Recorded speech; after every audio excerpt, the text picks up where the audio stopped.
Shalom saudara dalam Tuhan. Saudara, kalau saudara perhatikan video berikut, saudara bisa melihat bagaimana Juma menunjukkan kebotolannya terhadap Alkitab dari awal sampai akhir perdebatan mereka. Ketika dia berdebat dengan Kristen cerdas yang secara langsung menunjukkan kepada kita bahwa ternyata Juma tidak mengerti Alkitab. Ditambah lagi, di akhir video ini Bapak Bambang Nursena menyampaikan pesan yang juga merupakan jawaban daripada pernyataan Juma, sehingga semakin jelas bahwa Juma tidak mengerti Alkitab. Saudara dalam Tuhan, mari kita melihat video yang terlebih dahulu dan dukung Apologet Kristus dengan like dan share supaya menjadi berkat bagi banyak orang, dan setelahnya kita berkomentar di kolom komentar berikut videonya. Terima kasih atas kesempatan yang diberikan kepada saya. Saya melihat di dalam kitab Kejadian 49, di data pasal pertama di situ diterangkan Yakub memanggil anak-anaknya, kemudian Yakub berkata begini, "Datanglah berkumpul supaya aku beritakan kepadamu apa yang kamu alami di kemudian hari." Jadi Yakub ini meramalkan atau menubuatkan masa depan anak-anaknya. Dipanggillah satu-satu. Natali dijelaskan seperti rusa betina yang terlepas, Aser makanan yang berlimpah mewah dan memberikan santapan raja-raja, Yusuf dan seterusnya, sampai kepada Benyamin. Di situ kemudian Yakub menerangkan begini. Benyamin adalah seperti serigala yang menerkam. Jadi Yakub ini seperti serigala, catat serigala. Saya ingin tahu teman-teman Kristen yang ada di sini. Di dalam kitab Anda, siapa di antaranya yang pernah mengaku dari keturunan Benyamin? Silakan. Paulus dari Benyamin. Lalu kenapa? Oke, berarti jelas ya, Paulus di dalam Roma 11 pasal 1 itu mengaku sebagai serigala ya. Betul ya? Kok serigala? Kan di sini diterangkan Benyamin adalah seperti serigala. Nah, Anda mengaku bahwa yang mengaku kemudian sebagai keturunan Benyamin adalah Paulus. Berarti Paulus seperti serigala. Kok Paulus seperti serigala? Ya, nanti logikanya di mana sih? Logika Anda di mana dulu nih? Biar dapat nih poinnya. Yakub memberkati Benyamin itu adalah seperti serigala yang menerkam. Benyamin adalah seperti serigala yang menerkam. Ya, itu nubuatan Yakub terhadap Raja anaknya. Raja pertama Israel, Saul, itu dari keturunan Benyamin. Ya, enggak apa-apa, enggak masalah itu. Sekarang begini, kita masuk dalam sesi Yohanes 8 pasal 44. Iblislah yang menjadi bapakmu. Nah, di dalam kitab Anda, siapa di antaranya yang pernah mengaku bapak di dalam Yesus Kristus? Silakan. Mengaku bapak di dalam Yesus Kristus. Gini Bro Duran. Hah? Untuk mengetahui siapakah iblis, maka kita harus lihat dari karakternya ya. Setahu saya, Paulus ketika bertobat, dia tidak memiliki perilaku yang amoral setelah bertobat. Saya bertanya, siapa di dalam kitab Anda yang mengaku bapak? Sebentar. Jangan melebar dulu. Jangan ya, sebentar biar kasih kesempatan untuk menjawab Bang Juma. Sebentar, silakan Bang Kasih. Oke. Tidak mungkin Paulus disebut iblis. Saya tanya apa? Bentar dulu. Sebentar Bang Juma. Sebentar Bang Juma, biar dijelaskan dulu Bang. Sebentar. Ya saya katakan gini ya, bapak itu kata yang netral Juma ya. Saya juga bapak. Si langit ini juga bapak. Si Duran juga bapak. Yesus, ya kau juga bapak. Jadi kata bapak itu ditempatkan di mana dulu? Ayat mana dulu yang kau tanya?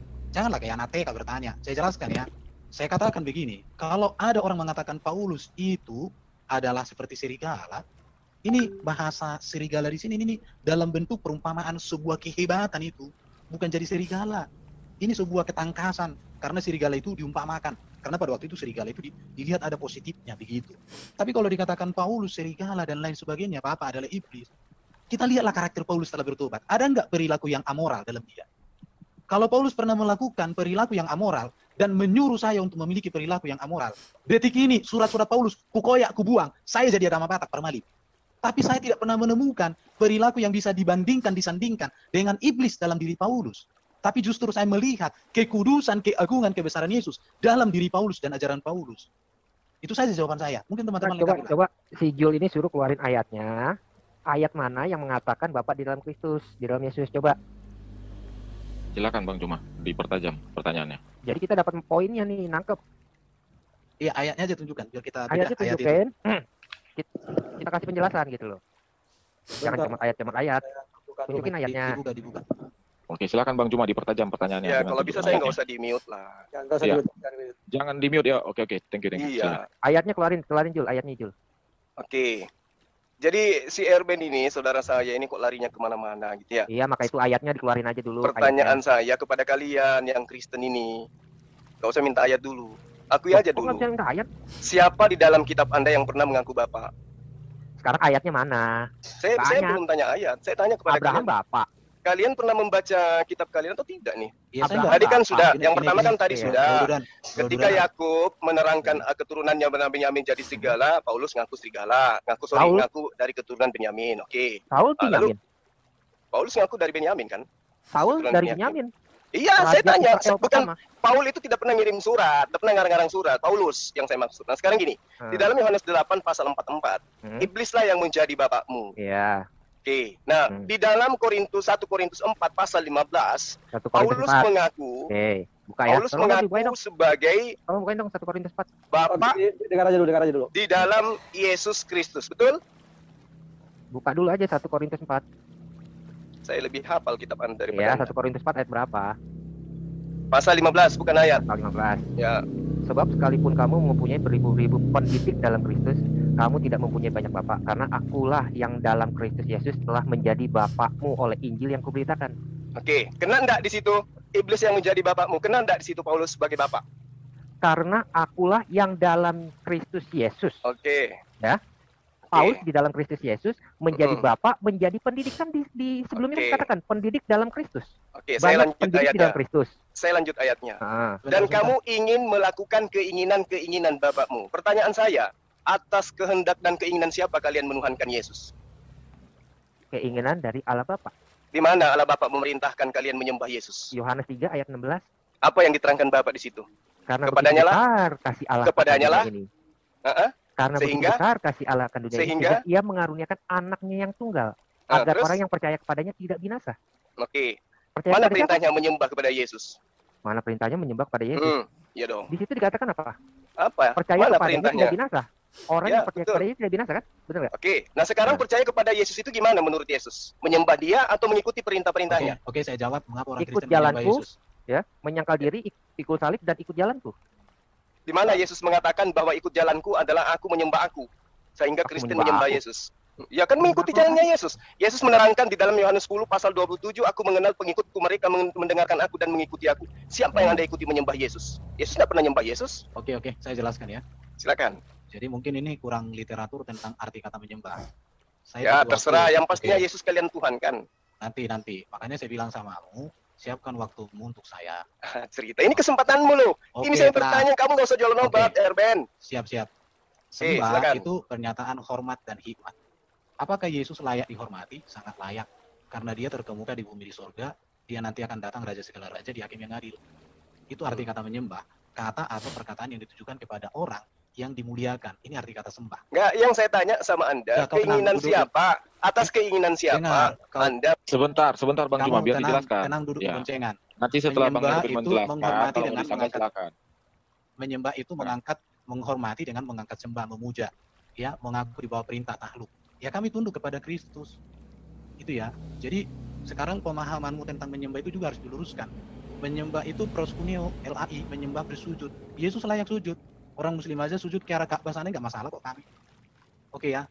Perhatikan ini. Di dalam PL itu raja disembah. Ini ya kita lihat ya. Baru menyembah. Tapi raja-raja tidak diseterakan satu pribadi dengar dulu, daripada Allah Bapa kan. Kau usah panasan, kau duduk di boncengan dengan baik. Berhala juga disembah. Jadi artinya kamu kurang luas pemahamannya tentang arti kata menyembah. Ini nih, saya tunjukkan data. Oke, intinya sudah. Intinya saya sudah dapat. Dengar dulu. Kalian menuhankan Yesus. Dengar dulu. Kamu kok bapak gurunda kok kayak TK kamu? Saya tidak butuh jawaban Anda lagi. Saya sudah ngerti. Lalu kemudian kalimat selanjutnya di Yohanes 8 itu dikatakan, ia adalah pembunuh manusia sejak semula. Kalau kamu nggak siapa yang tolong di-mute dia. Kalau kayak gitu nggak sopan. Sebentar Bang Juma, biar dikasih selesai dulu penjelasan dari Bang Erben. Alasan Yesus selalu disembah. Silakan. Ini ya, saya tunjukkan samamu. Orang Majus menyembah Yesus, orang kusta menyembah Yesus, seorang kepala rumah ibadah menyembah Yesus. Baru di sini dikatakan para murid menyembah Yesus, perempuan Kanaan menyembah Yesus, seorang datang menyembah Yesus sakit ayan, disembuhkan Yesus. Jadi banyak orang menyembah Yesus dan Yesus menerima. Karena banyak orang melakukan penyembahan seperti itu kepada Yesus, maka kami sembah Yesus, nggak ada masalah. Cuma kamu nggak memahami arti kata menyembah. Duduk tenang di boncengan, dengarkan aku ceramah. Erben, saya tidak butuh khotbahmu, Erben. Saya lebih paham kitabmu daripada kau, Erben. Kamu itu anak-anak. Oke, lihat ini ya. Lihat. Tolong. Pada Yesus, kenapa kamu nggak dengar contohkan dulu. itu? Ini lihat ini. Satu-satu bicara ya. Kata menghormati dalam teks Yunani itu timao. Orang-orang yang menyebut dia Tuhan, Erben. Oke, dengarkan. Kecuali nanti aku jelaskan samamu Yesus Tuhan, tenang. Bukti Yesus Tuhan ya. Ini data-data saya. Oh, Yesus harus disembah. Moderator, saya sudah tidak butuh jawaban dia. Oke, saya nggak butuh. Saya tunjukkan aja. Waktu.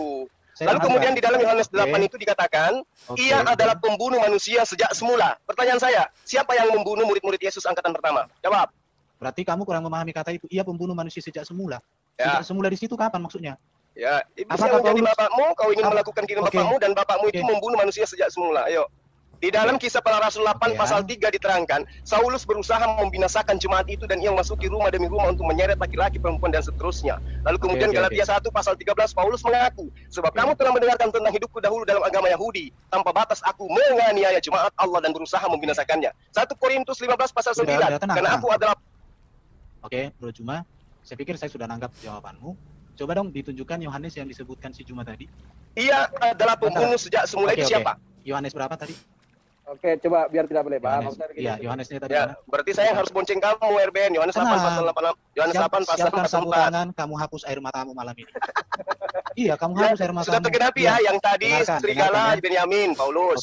Iblis yang mengaku Bapak, Paulus. Mana-mana? Kristen menyembah Yesus karena Paulus. Yang membunuh murid Yesus asal mula, Paulus. Nah, sekarang kita lanjut sesi berikutnya. Bentar. Kamu itu bertanya kan, tentu bertanya. Pulang kayak gitu, Bang. Cuma kan bertanya ke sini. Kan? Mana tadi ayatnya tadi? Yohanes berapa tadi, Bro? Silakan, Pak. Makasih. Ini. Yohanes berapa tadi? Bentar dulu penunggang kuda. Yohanes berapa? Enggak. Aku mau jawab. Dikit lagi nih, Bro Awi. Jangan dikasih kesempatan. Gini, Bro. Kita beda ayatnya. Iya, sebentar, Bro, Bang Erben. Jangan dikasih kesempatan saudara muslim membuat kesimpulan. Kita kan juga nggak mau membuat kesimpulan di saat kita bertanya kepada kalian kan. Bukan membuat kesimpulan. Itu kan tadi sesuai jawabannya Bang Erben kan. Kalau memang tidak benar, silakan disangkal. Oke, silakan. Enggak benar semua kok. Yohanes berapa tadi? Ya ampun. Ya, supaya pasti nanti kau lari kemana-mana. Yohanes berapa tadi? Yohanes 8 dia bilang tadi. Ayat berapa yang iblislah bapakmu? Ayat 44. Ini Erben ini malas sekali baca gospel. Tenang. Oke. Iblislah yang menjadi bapakmu. Perhatikan, kita mulai ya. Kata Yesus kepada mereka. Mereka siapa di sini? Jikalau Allah adalah bapakmu, kamu akan mengasihi aku. Siapa di sini bapakmu? Kita akan lihat di dalam Yohanes 8, Yesus berbicara kepada siapa di situ. Ya. Jadi di sini harus kita melihat di situ ayat 37, kita lihat di sini, aku tahu bahwa kamu ini adalah keturunan Abraham, tetapi kamu berusaha untuk membunuh aku karena firmanku tidak boleh beroleh tempat di dalam kamu. Apa yang kulihat Bapakku itulah. Jadi di sini kamu adalah, tetapi kamu berusaha membunuh aku. Siapa yang berusaha membunuh Yesus di sini? Bukan Paulus cuma. Bahkan di zaman ini Paulus itu belum diketahui jejaknya. Karena Paulus itu bertobat setelah Yesus terangkat ke surga. Dan Paulus tidak ada andil di dalam rencana untuk membunuh Yesus. Artinya cuma kamu tidak memahami cara belajar Alkitab yang benar. Makanya saya bilang beberapa hari lalu kepadamu, kamu itu belajar Alkitab mirip kayak iblis, suka mengutip ayat tapi tidak ada esensi yang benar. Sudah terjawab tadi, sudah klop semua tadi. Sekarang kalian buka Yohanes 6 38 sampai 40. Coba sekalian Yohanes 6 ayat 38. Coba. Ya. Dibacain Pak Erben biar kepanasan kupingnya. Sebab aku telah turun dari surga bukan untuk melakukan kehendakku, tetapi untuk melakukan kehendak Dia yang mengutus aku. Dan inilah kehendak Dia yang telah mengutus aku, yaitu supaya dari semua yang telah diberikannya kepadaku, jangan ada yang hilang, tetapi supaya kubangkitkan pada hari zaman. Sebab inilah kehendak Bapakku, yaitu supaya setiap orang yang melihat Anak dan percaya kepadanya beroleh hidup yang kekal, dan supaya aku membangkitkan pada akhir zaman. Oke, terangkan bro. Apa yang Anda ingin jajakan di situ? Ya. Apa? Di ayat itu dikatakan jelas dikatakan bahwa kita harus percaya kepada Anak. Ya, percaya sebagai apa? Percaya sebagai apa? Ya sebagai juru selamat, sebagai Tuhan. Ya. Oke. Yohanes juga juru selamat. Yohanes juru selamat. Iya. Mana tulisannya Yohanes juru selamat? Wah, ternyata bukan cuma Erben yang malas belajar ya. Coba iya. Kamu juga ya, ternyata. Coba baca di Matius 21. Matius 21. Ya, coba. Silakan dibuka Matius 21. 31 Pak Erben. 32 coba. Bagaimana seorang pesundal pelacur pemungut cukai bisa masuk ke dalam kerajaan surga? Oke. Hanya karena percaya kepada juru selamat bernama Yohanes. Mantap. Yesus luar biasa memang. Sebentar Bang, cuma biar dijelaskan. Silakan ya.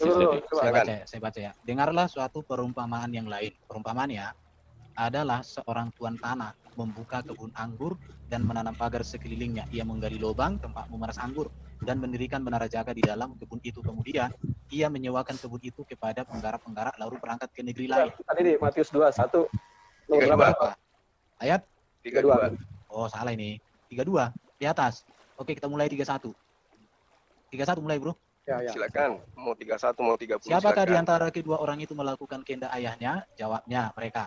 Yang terakhir, kata Yesus kepada mereka, aku berkata kepadamu, sesungguhnya pemungut-pemungut cukai dan perempuan-perempuan sundal dan mendahului kamu masuk ke dalam kerajaan Allah. Sebab Yohanes datang untuk menunjukkan jalan kebenaran kepadamu. Yohanes menunjukkan jalan kebenaran. Kamu bisa membaca kah menunjukkan jalan kebenaran? Itu juru selamat itu namanya. Oke. Halo, ayo baca lanjutnya. Dengar Baca, dulu. seterusnya baca. Dengar dulu ya. Mari kita baca dengan seksama dalam tempo yang 32. saya singkat-singkatnya. Ya. Sebab Yohanes datang untuk menunjukkan Kan. jalan kebenaran kepadamu. dan Dan kamu tidak kamu bisa diam percaya. nggak? Bisa diam nggak? Saya ajari kamu. Kamu punya rem nggak? Kalau nggak biar pinjak remnya. Silakan Pak Kasih Sejati. Silakan. Hai.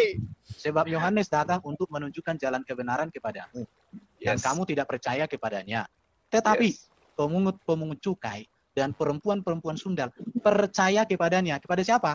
Kepada Yohanes. jalan kebenaran yang diberitakan Itu. oleh Yohanes. Yohanes. Nah, Maka terus jalan Barban, kebenaran yang Barban. diberitakan oleh Yohanes, Yohanes. Yesus.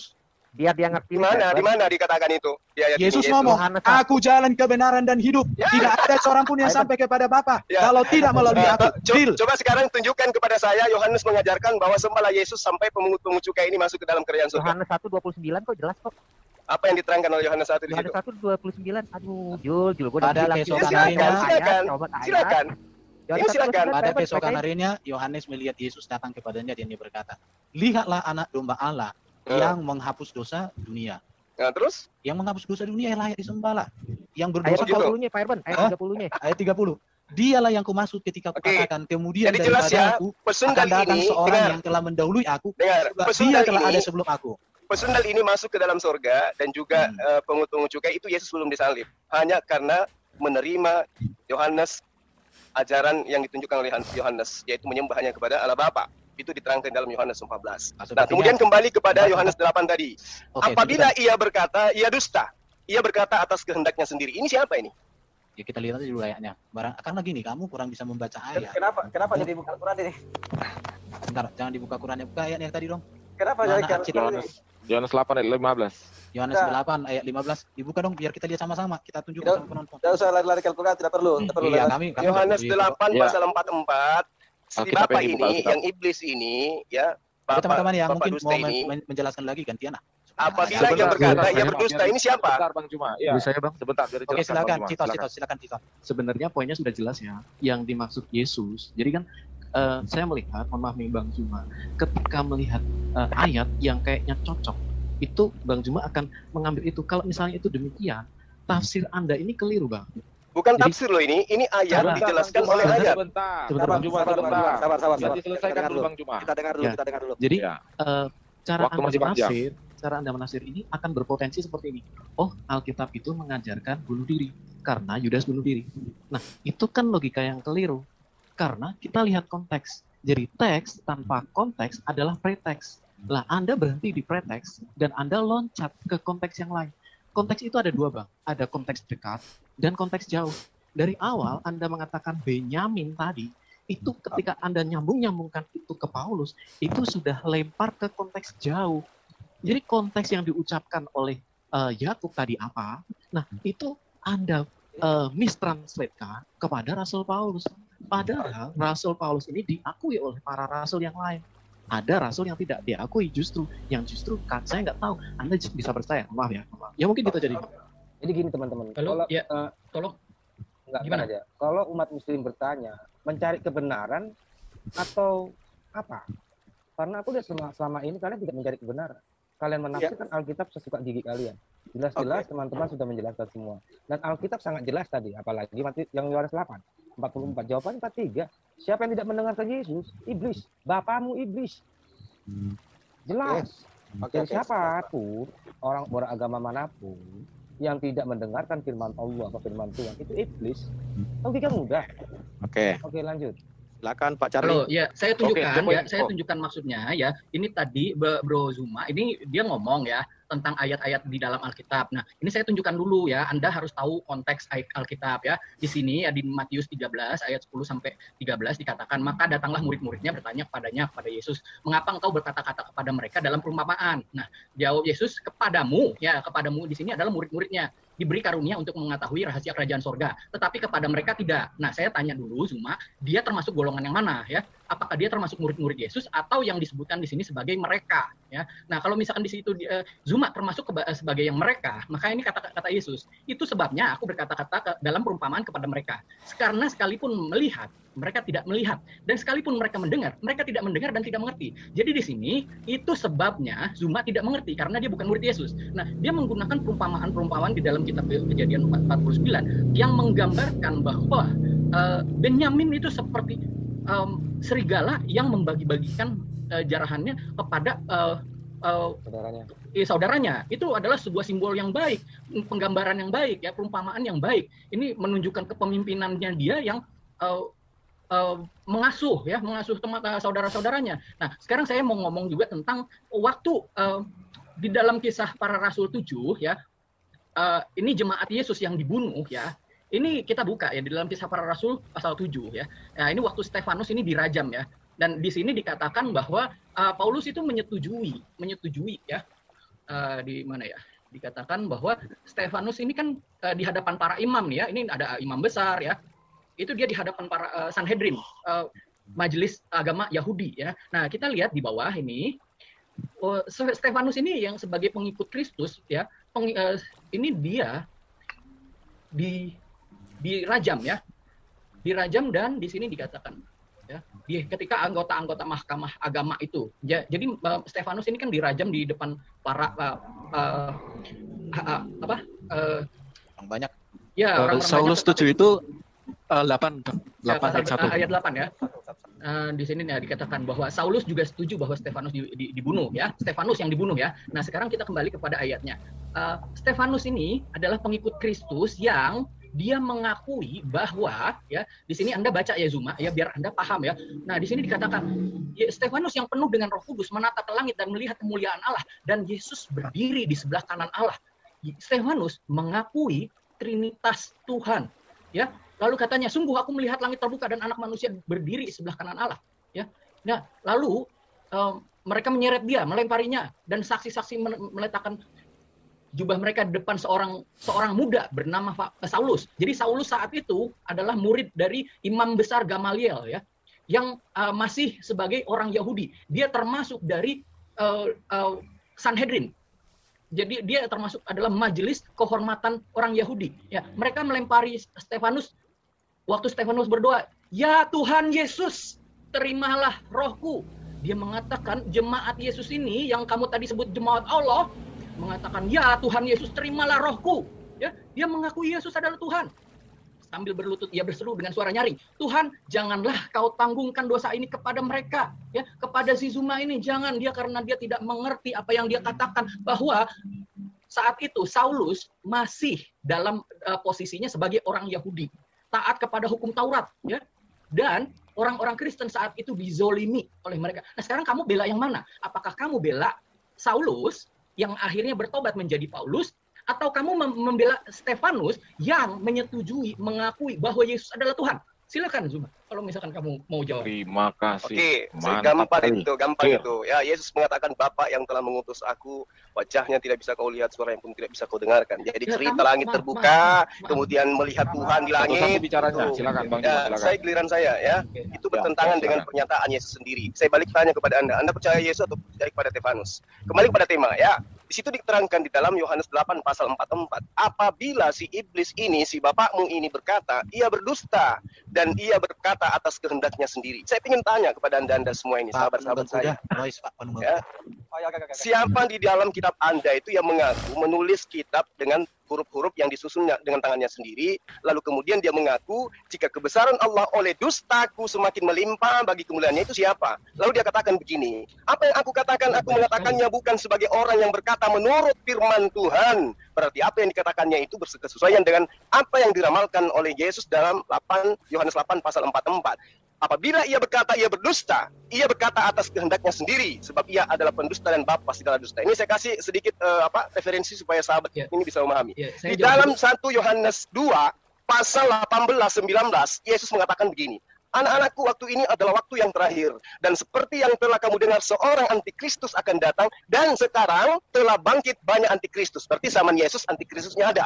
Lalu di pasal 19 diterangkan oleh Yesus begini, memang mereka berasal dari antara kita, tetapi mereka tidak sungguh-sungguh termasuk pada kita. Kalau kemudian sahabat saya mengatakan, yes, Paulus itu bertaubat. Sekarang begini, di mana Paulus mendapatkan pengajaran bahwa hukum Taurat itu adalah kutukan bagi Bani Israel. Silakan. Silakan, Coach Charlie. Tolong dibuka mute-nya, Brother Charlie. Ya, tolong, ini sorry nggak bisa buka mute sendiri. Satu-satu ya, karena Bro Zuma ini banyak sekali ngutip ayat, tapi saya tadi sudah menunjukkan bahwa dia adalah termasuk dari golongan yang disebutkan mereka oleh Yesus yang tidak memahami apa yang dituliskan di dalam Alkitab. Saya share screen ya ayat di sini. Ini di dalam Yohanes 5 yang dikatakan ya ayat 37 ini mengatakan Bapa yang mengutus aku. Ini yang kata-katanya dari Zuma, dikutip Zuma tadi ya. Dialah yang bersaksi tentang aku. Kamu tidak pernah mendengar suaranya, rupanya pun tidak pernah kamu lihat. Nah, Anda harus memahami konteks ayat ini itu ditujukan kepada siapa. Jadi kita lihat dulu di dalam ayat 18 di sini. Ya, sebab itu orang-orang Yahudi lebih berusaha lagi untuk membunuhnya dia. Lalu di ayat 19 Yesus mengatakan, Yesus menjawab mereka. Jadi ini adalah jawaban Yesus kepada orang-orang Yahudi. Dan dia ini tidak mengatakan di ayat 37 ini kepada orang-orang Kristen atau murid-muridnya. Nah, Anda harus paham konteks ayat waktu Anda membaca ayat Alkitab ya. Jadi Anda harus mengerti ini stakeholdernya yang disebutkan di dalam ayat itu siapa saja. Jadi pihak pertama yang berkata siapa, yang diajak berbicara siapa, dan orang ketiga yang diajak diceritakan saat itu siapa. Jadi Anda tidak bisa sembarangan mengatakan kamu tidak pernah mendengar siapa, rupanya pun tidak pernah kamu lihat. Ini adalah ucapan yang dikatakan kepada orang-orang Yahudi. Orang-orang Yahudi tidak pernah mendengar suara Tuhan, rupanya pun tidak pernah dilihat. Tetapi Matius, ya saya buka ayat Matius 5 ayat 8 ya. Matius 5 ayat 8 ini dikatakan ya. Ayat 8, berbahagialah orang yang suci hatinya, mereka akan melihat Allah. Nah, saya tadi tunjukkan ya, di dalam kisah para rasul 7 ayat kisah para rasul 7, waktu Stefanus ini dirajam ya, dia melihat yang dikatakan di sini, Stefanus yang penuh dengan Roh Kudus menatap langit dan dia melihat kemuliaan Allah, melihat Allah. Yesus duduk berdiri di sebelah kanan Allah. Yesus berdiri di sebelah kanan Allah. Nah, dia melihat Yesus itu berdiri di sebelah kanan Allah. Dia melihat Allah. Kalau enggak dia akan mengatakan, "Oh, Yesus berdiri di sebelah siapa ya?" Nah, jadi kalau misalkan Anda tidak bisa melihat Allah, Anda harus memeriksa hatimu dulu sesuai dengan Matius 5 ayat 8 ini ya. Ya, Anda harus pahami dulu konteks-konteks ayat Alkitab. Anda tidak bisa copot-somot seperti itu ya. Jadi Anda bisa melihat Allah. Loh, jelas Kak, saya melihat kemuliaan Allah karena Yesus mengatakan kepada Filipus saat Filipus bertanya, tunjukkan kepada kami Bapa. Loh, Yesus mengatakan kepada Filipus, setelah sekian lamanya engkau mengikut aku dan aku engkau mengatakan tunjukkan kepadaku Bapa. Bukankah kamu melihat Bapa setelah melihat Yesus? Aku melihat Tuhan, kemuliaan Tuhan. Ya, kenapa kamu tidak bisa melihat? Karena kamu periksa hatimu dulu ya. Nah, kamu pahami dulu konteks-konteksnya ya. Jadi jangan Anda sembarangan. Tadi ada banyak pertanyaan.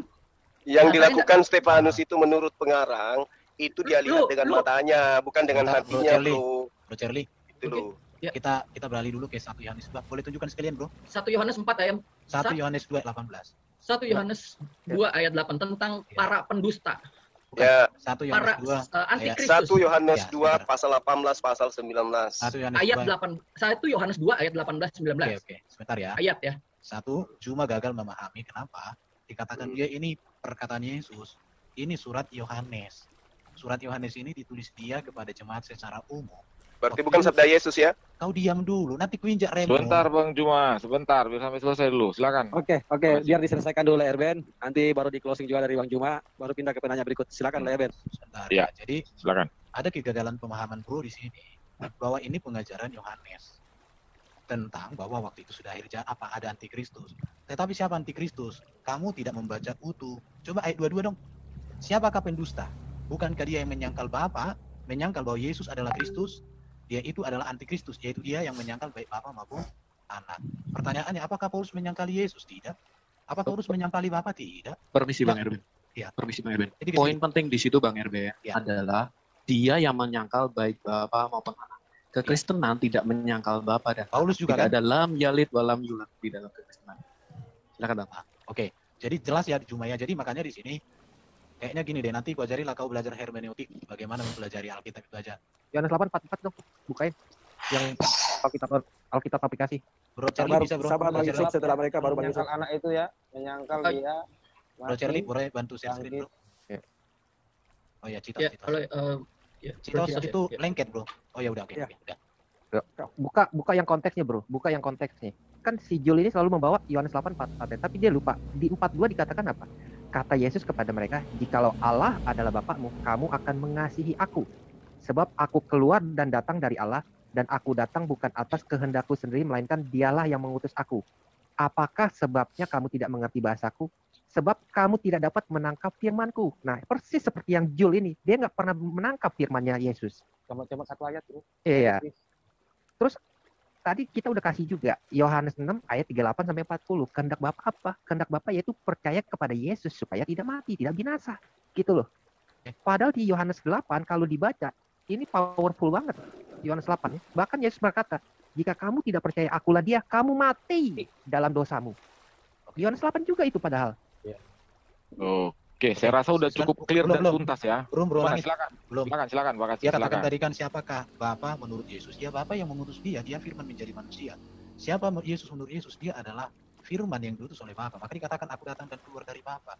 Tapi si Jul ini nggak bisa membedakan kata Theos dengan Kurios, Tuhan dengan Allah. Saya udah bolak-balik diskusi sama si Jul ini, tapi nggak ini. Dan saya bisa pastikan ya sama penonton, semua ayat-ayat yang dikutip si Jul tadi itu adalah cara kutip yang salah terhadap Alkitab. Ayat terakhir mungkin Bro Citos, coba jelaskan dulu 1 Korintus 8 ayat 5 dan 6 itu. Bro udah pernah jelaskan itu kok. Bro Citos bisa kan? Oke, kalau layar Ben aja yang jelaskan biar cepat. Oh, ya udah nggak apa-apa. Bro Citos sama kok dengan aku, supaya bergantian. Bro Citos bisa jelaskan? Silakan layar Ben aja. Ada Bang aja. Oke. Sebab sungguh pun ada yang disebut Allah, ya. Sebab sungguh pun apa yang disebut Allah, baik, jangan lari-lari lah. Baik di sorga maupun di bumi, dan memang benar ada banyak Allah dan banyak Tuhan yang demikian. Namun bagi kita hanya ada Allah satu saja, yaitu Bapa. Siapa Bapa itu? Ya Allah. Ini ajaran Paulus. Jadi Paulus itu bukan mengangkat Yesus jadi Tuhan, kalian salah itu. Yesus memang Tuhan. Dan daripadanya berasal segala sesuatu yang untuk dia kita hidup. Dan satu Tuhan saja, yaitu Yesus Kristus. Oke, saya tunjukkan banyak ayat-ayat di dalam Alkitab yang mengatakan Yesus adalah Tuhan. Ini. Oke, saya tunjukkan ya. Baca lagi lah sampai habis lah. Iya, udah. Bukti Yesus ini malaikat, Elizabeth, siapa lagi? Yesus mengaku dirinya Tuhan. Murid-murid memanggil Yesus adalah Tuhan. Ya, orang buta memanggil Yesus Tuhan. Saya tunjukkan aja perempuan kanan memanggil Yesus Tuhan. Orang tua yang anaknya sakit ayam memanggil Yesus Tuhan. Lazarus tadi memanggil Yesus Tuhan. Zakeus memanggil Yesus Tuhan. Perempuan Samaria memanggil Yesus Tuhan. Oke, semua ya. Tetapi masalahnya di sini adalah Jul ini tidak mengerti beda Tuhan dengan Allah. Di situ. Kalau kamu pengen tahu Jul, saya siapkan waktu untuk kau. Dari dulu kutunggu kau berdua, kau gugatlah iman Kristen, tapi dengan data-data bukan dengan ngerocos.